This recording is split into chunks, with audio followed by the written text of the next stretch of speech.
talk to her after I look at this, can I? You know what I mean? Yeah. We got a little bit of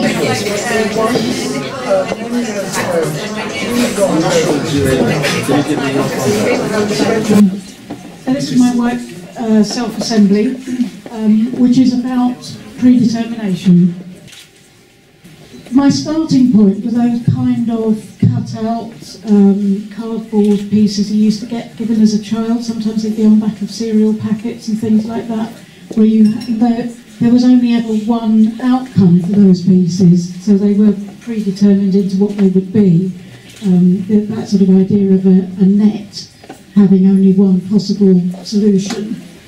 So that was the starting point of it, and it sort of linked to various other things around the time of my childhood of pattern making, things like dressmaking, where you were given very set instructions like place on the straight grain, cut on the dotted line, that you weren't allowed to deviate in any way from this set pattern. So that was the kind of starting point for this. So these are all objects which have a sort of resonance from my childhood, which is quite a while ago now. You may recognise some of them. Some younger viewers, these may not be quite clear. So they're all things that have associations with actually family members. My father's old leather football, my grandmother's thermos flask. Both my grandfather and my father kept all their screws and nails in old tobacco tins. So they're that sort of thing. My brother and sister and I's Monopoly games.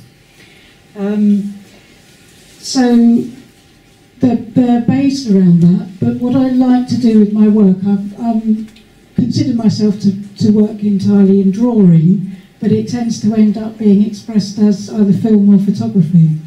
So these are a kind of flipping backwards and forwards between analogue processes and digital processes. So they're drawn in AutoCAD, then cut out and made, and then rephotographed with and photoshopped with the original source object, and then printed back as photographs rather than prints, digital prints. So they're trying to play with that tension between what's those two sort of analogue and digital fields, but also there's something about putting them into a photograph that gives them it both takes them away from reality and gives them a sort of a sense of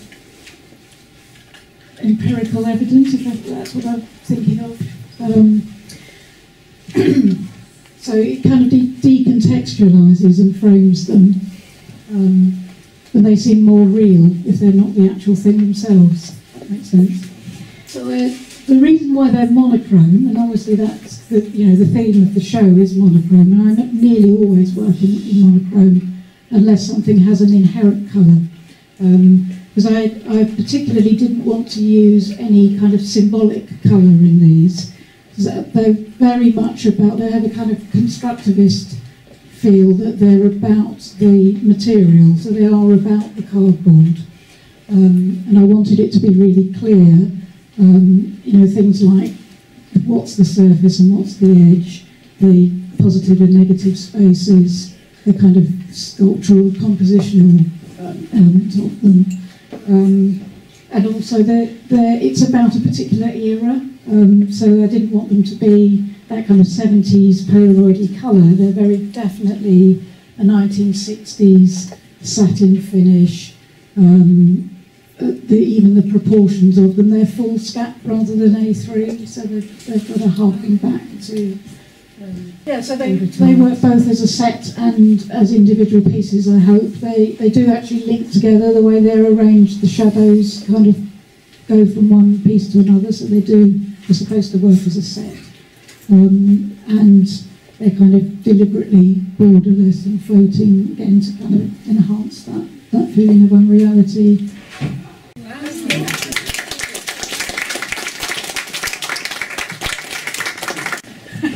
So is the product of your artistic effort the objects, the photographs, and do the objects still exist? Or is the outcome of your artistic endeavour the 5 images we see here? It is the images, very much so, yes.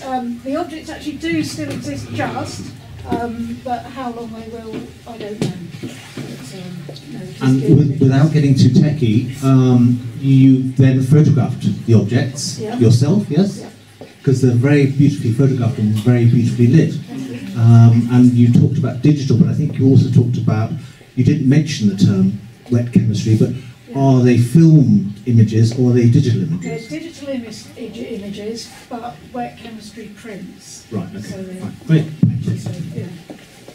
Thank you. Anybody else? Any more questions?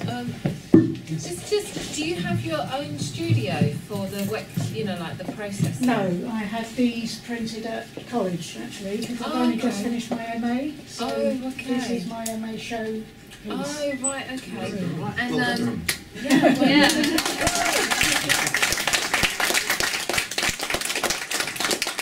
how are you planning to bridge the gap between being able to go into the fully furbished provisions within a university setting and being out there and not quite knowing where to find half the things you... So it's quite, that fascinates me in terms of, like you have everything, and then you don't know how to do the things that you just took for granted. So, I mean, will you have your own wet room? Do you think you'll? Probably not that. No, and I've this set was printed locally in Islington because of this show, because my original set are actually in the RWA in Bristol at the moment. Okay. So, but fortunately, that's one of the joys of working in editions, is that you can actually be in two places at once. So, I'm kind of confident that, although it's more expensive, I can have those kind of technical resources.